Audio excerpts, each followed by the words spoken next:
Good afternoon, everyone. Please have a seat. Isolating it politically, diplomatically, there are going to be multiple challenges along the way. In terms of pace, I don't anticipate at this stage that we're going to be making any sudden additional changes to the plan that we currently have. And that's a cause that we advanced today. It's because we've been there for 10 years, and people get weary, and they know friends and neighbors who have lost loved ones as a consequence of war.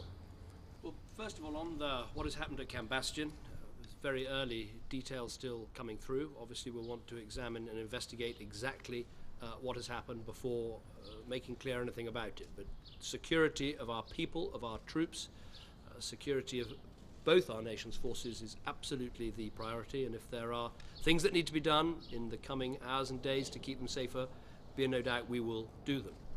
First, Afghanistan. Recent days have reminded us just how difficult our mission is. That if you compare where we are today with where we've been 2-3 years ago, the situation is considerably improved. I think the US surge and the additional UK troops we put in, particularly into Helmand Province, had a transformative effect. A number of extraordinary young men and women in theater. I think they should understand that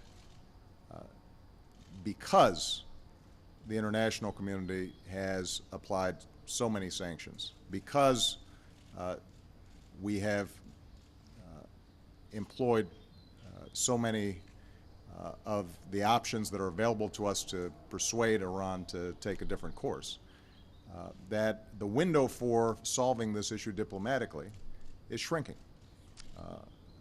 And, you know, as I said in a speech just a couple of weeks ago, I am determined not simply to contain Iran that is in possession of a nuclear weapon. I am determined to prevent Iran from getting a nuclear weapon. More broadly, we recommitted ourselves and our leadership to the goal of global development. You say you want Assad to go.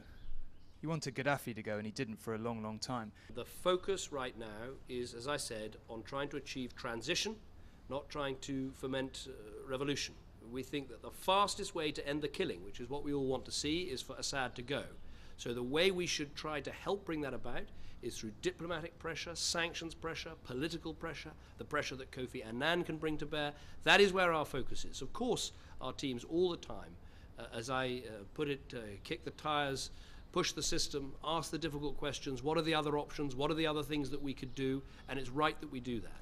But they're not without their difficulties and complications, as everybody knows, so the focus is transition, and all the things that we can do to bring that pressure to bear. And that has been the focus of our discussions.